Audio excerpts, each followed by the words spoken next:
So today we're talking about the Grave Digger, a fly that's worked really well for us. Yeah, last year when the water levels were high locally, it really cleaned up.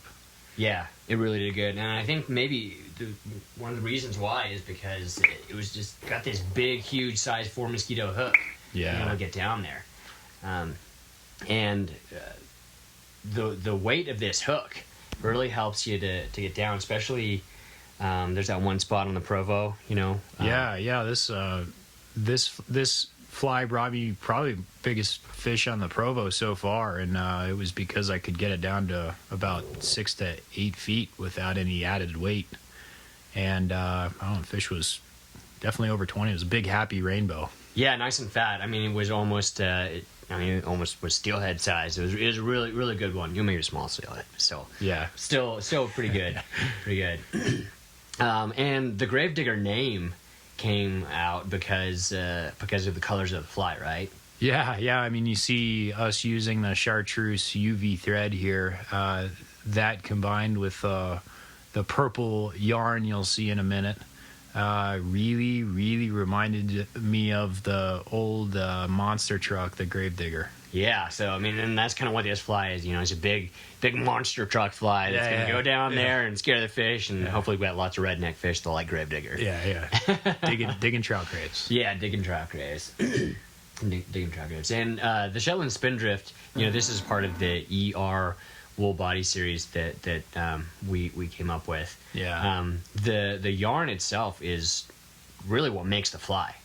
Yeah, I couldn't believe. I mean, there's the classic purple haze pattern, a pattern called the purple haze, and then you managed to find Shetland Spindrift in a color that was actually called purple haze. I mean, it just begged to be tied with. Yeah, I remember finding this from some yarn shop in Canada and contacting them about buying purple haze, and they're like, "Oh, are you Eric of Tenkara Guides?" And I was like, "Wait a second, how do you know who I am?" Yeah. But they'd seen us, they'd seen the YouTube video on the Utah killer bug, and who knows, maybe we're making a yarn shortage. Yeah, national yarn shortage because we bought too much. Yeah, maybe international because Canada's involved too. Oh yeah, that's right. Yeah, we got to remember that they're not our northern brothers. Yeah, our northern brothers, exactly. I like what you do with your yarn before you put it on the body. You give it a couple little spins. Yeah, and the spins there, I think, do two things. One, they help to segment it a little bit. But the reason why I do it most of the time is just to make a more robust fly that can just get beat up and have those little yarn pieces kind of stay there. Yeah. The fly is kind of cool because as the fly gets beat up, the UV chartreuse thread starts showing through, and it kind of gives it a whole new life. Yeah, it almost looks blue. I mean, it almost has a blue quality to it. Yeah, when it gets wet. Oh, I messed up there. Like sometimes, when you got these big hooks, you gotta, make sure that they're really clamped in there, and don't stab yourself either with that hook. The UV of the thread, I think, is really good. It gives the fish something to look at, and who knows, maybe it's got this, UV, who knows with all that mumbo jumbo. And I love the partridge feather. Yeah, the partridge feather really has a lot of good action.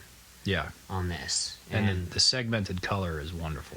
Yeah, and we know that with bugs or just in nature, there's that segmented look that trout kind of key in on. But you can use all the feathers that were so big that you couldn't use on other flies on this one. Yeah. And the other nice thing is, here you're tying with kind of a softer partridge feather, which is great for a lot of waters. But if you're really slamming this big, big bright hook in fast water, and you want to make sure that hackle stays up, you can even start to use some of the partridge feathers further down on the wing, ones that you wouldn't really, have touched before. Yeah, and the stuff on the wing is cool because it's actually kind of brown, and it looks. It still has that segmented look to it, but it's just a little bit different color, which I like. Yeah, I really like. Now, one of the things that makes this fly super unique is our magic dog under fur. Yeah. And this is, tell me, what's the story on this one, Rob? Well, I was looking for a long time for a dubbing that had different size fibers in it. You can see right there. I mean, you've got this soft under fur, but then you've got these long fibers that definitely look like legs or antenna. Kind of that wiry stuff in there. I couldn't find anything, and so I got all frustrated and started yelling at my dog. And I realized that my dog, a Chesapeake Bay Retriever, had the perfect combo. It's got this downy under fur and then a very wiry overcoat. Yanked off a little bit. Yeah, don't worry, the dog wasn't hurt, right? In the comb, I combed my dog. Yeah. And it's tied wonderfully. And I love what you do here. You actually put in a little bit of dubbing as you do your whip finish to hide the whip finish.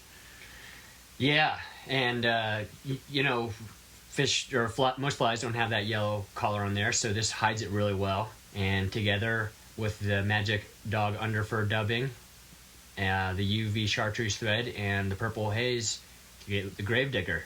Yeah, good fly.